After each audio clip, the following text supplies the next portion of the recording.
Hello there, thrill seekers.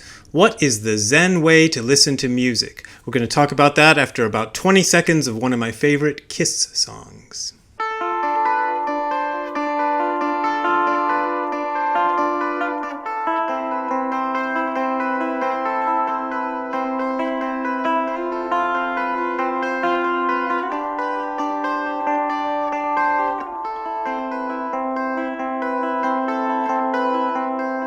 Hey, Editor Brad coming in here to say that as I was editing this video, I saw the news that Ace Frehley from Kiss has passed away. And that's devastating to me because Kiss is one of my favorite bands, as you know. And he's passed away, and I guess this is now my little tribute to Ace. I didn't intend it that way. I recorded the video before I knew this had happened. But the rest of the intro to the song is at the end of the video if you want to hear me playing it. But now back to the regularly scheduled video. Rest in peace, Ace. All right, there you go. That actually was a Kiss song. I wasn't just making that up. That is the intro to the song Rock Bottom that shows up on their third album, Dressed to Kill, which has a cool cover. I'll show you that. Here you go. Anyway, I got a question about music in the emails today, and I thought I would talk to you about it. Hello, Brad. I hope this email finds you feeling well. I feel pretty good today. I've been wondering about listening to music. Recently, I was able to attend a concert by Julie Fowlis, which I was really looking forward to. If you're not familiar with her work, I highly recommend her. I'm not familiar with her work at all, as you can see. I can't even pronounce her name. What became apparent to me pretty quickly was that I was struggling to just listen without thinking. The more I tried to just listen, the less I was listening. Instead, I was listening to my own mental activity, which was almost entirely self-referential. This doesn't happen in other environments. I walk outside, read, talk with people, etc., without the constant chatter. I eventually told myself that what was happening was just something to experience and not to fight against. You know, it is what it is. Still, I feel that I missed out on something. What do you think about this? Since you're a musician, does this ever happen to you? Do you experience the music versus think about experiencing the music? I'm more curious than perplexed, but I am perplexed. Thank you so much for all you do. Thank you, dear reader. I don't like to mention people's names. Maybe I should. Maybe people would be happy if I mention their names, but I always worry that people might get upset if I mention their names. Anyway, yes, indeed, this does happen to me when I listen to music. As a musician, I tend to be kind of critical sometimes of what I hear. I went to a concert about a month ago, I think, in Ontario, California, which is right over there. You can't even see where I'm pointing. Next city over to where I live. And the musicians, it was an interesting thing. It was a local orchestra playing with an assembly of rock musicians drawn from all corners of the country. I think one even came in from Hawaii. And they were playing kind of orchestrated versions of contemporary hits. Like they played Nirvana songs, they played a couple of Metallica songs, things like that. It was a fun concert, but I found myself being kind of critical because they were obviously under rehearsed, and they also kept pointing that out. The lead singer kept pointing out, we didn't have much time to rehearse this one. Like, you shouldn't do that. As if you're a musician out there listening, just remember, don't tell everybody that you're under rehearsed, because most of the audience won't notice it. But I did. And I heard some things that were not quite right and stuff that was kind of missed and whatever. So I was thinking with some criticism, and also there was all kinds of distractions going on. There was this little kid running in front of us the whole time, just back and forth and back and forth, and he wouldn't stop. And so that was distracting too. So I was thinking about that and just the general way. There were these people next to us who had some kids who were just on their iPads the entire time, not even paying attention to the concert, and the iPad volume was turned up really loud for a while, so you couldn't even hear from where we were sitting. It was almost drowning out the music. That's how loud it was. Anyway, so I was thinking about that, and I was thinking about all kinds of things. And I think the problem is the struggle. And she kind of says that in her own email, and that's mostly what I replied to her. The problem is thinking about something and then struggling against thinking. And And that's not a good way to go, because that just adds another level. So you're thinking about thinking, and then the struggle against thinking is actually just another layer of thinking that you're adding on top of the first layer of thinking. And you can just keep going on and on like that forever. And this happens in meditation too. A lot of people have an idealized idea anyway. They have an idea of how meditation should feel, how zazen should feel, whatever type of meditation you're doing. And they're struggling to get to that. And the struggle is actually just part of the general distraction that's going on.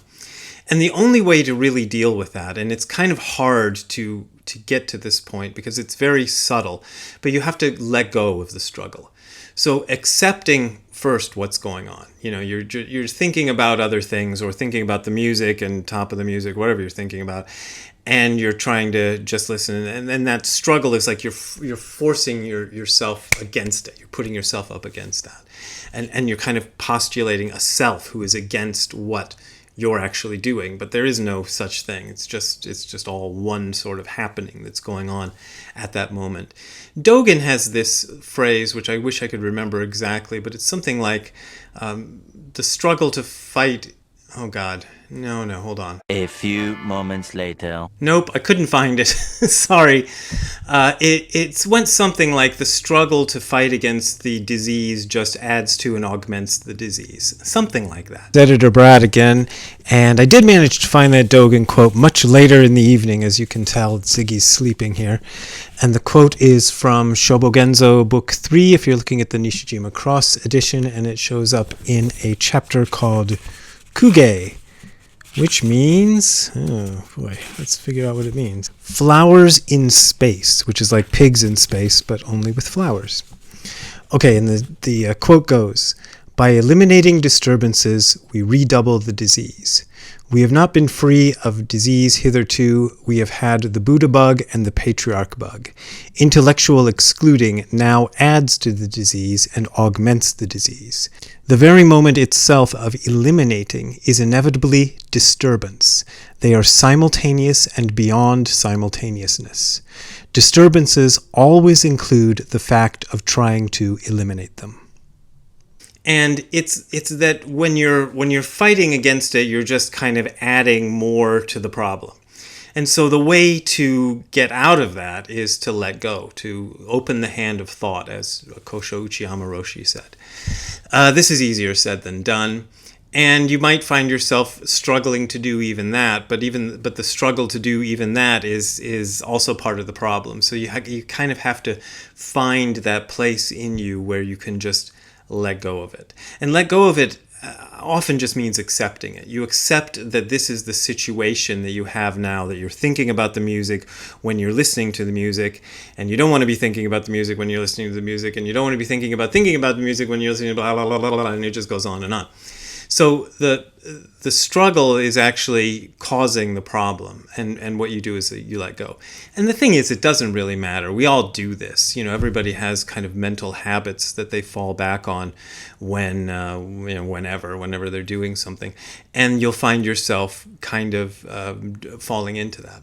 Here's one of the things I sometimes think about when listening to music, and this is kind of a little esoteric question, but I think it's an interesting question, and I don't have an answer to the question, which is, when you're listening to a piece of music, you're only listening to one moment at a time.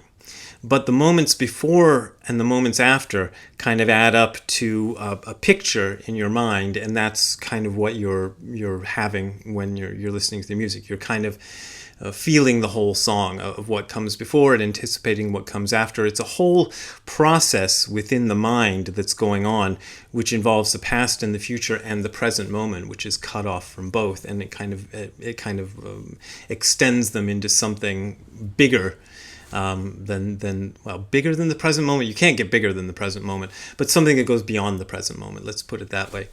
So this is kind of interesting. Dogen gets into this philosophically, not in terms of music, but he talks about the moment just before the present and the moment just after the present. And there's a reality to that, that's not the same kind of reality as there is in the present moment, because the present moment is the only true full reality that you ever get. But that moment before and after are also kind of included within it.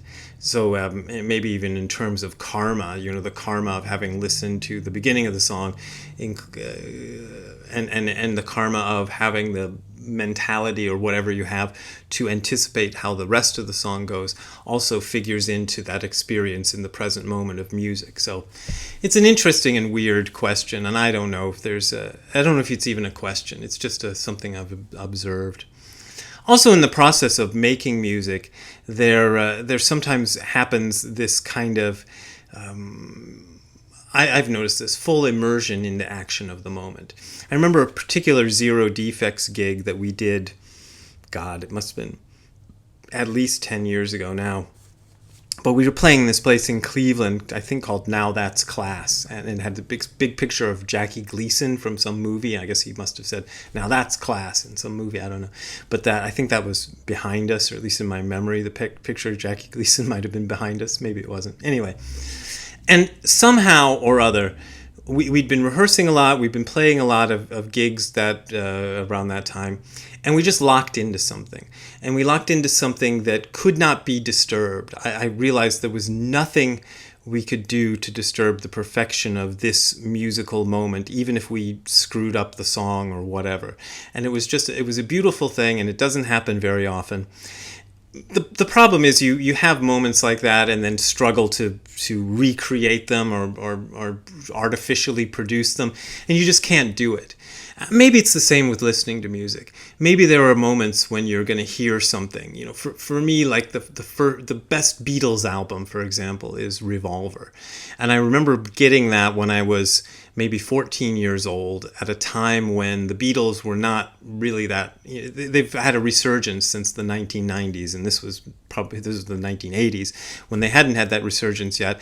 And I remember taking it to the counter, and the guy noticed that I was buying the import version, which, if you know anything about the album Revolver, actually these days you can only get the British version. I don't think the American version is easy to find, but the American version is terrible. They took out half the songs, and it ruins the album. So I knew about this, and I bought the British version for like $5 more or whatever it was. I don't remember. And the guy, the old guy, he was probably like 25, but he seemed old to me. The old guy behind the counter was very impressed that a young teenager like me would buy the British version of the album, who knew enough to know that it was better. Anyway, took that home and listened to it, and it was mind-blowing. It was just, I'd heard a few of the songs on it before on the radio, I suppose, but just hearing the album as a whole was just a mind-blowing experience. And I'll never have that mind-blowing experience again. I've got the box set of Revolver over there now that they came out with a couple of years ago, where they have all the outtakes and all this other stuff. And listening to that was great, but it will never have the same impact that it had on me when I was 14 years old and I heard it at first. And maybe music is like that. There have been times actually since that first time I listened to Revolver where the album really did have a big impact on me. But normally when I hear it now, it's just a good piece of music. I like it. But I don't have that visceral sort of feeling. And maybe that thing just comes and goes, and you can't control it. You can just kind of let it be.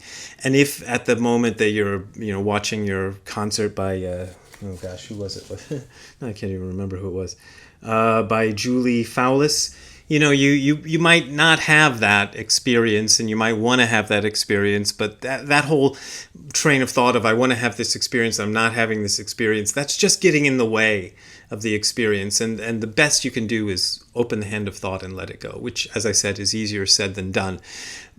If you can't do that, just let go of the fact that you can't let go of it. That's, that's another solution, and just keep on keeping on. One of the things that's kind of interesting about thought is that at some point, once you notice a thought and realize that it's just a thought, which all of these things are just a thought, sometimes that's enough to make the thought just go poof.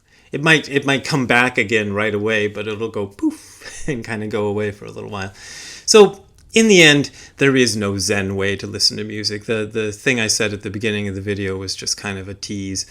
You just listen to music as you listen to it and accept the experience as it is. And if it's not what you thought it should be, that doesn't matter. Just keep on listening and keep on enjoying as much as possible. There you go. That's the Zen way to listen to music. I didn't really tell you anything, did I?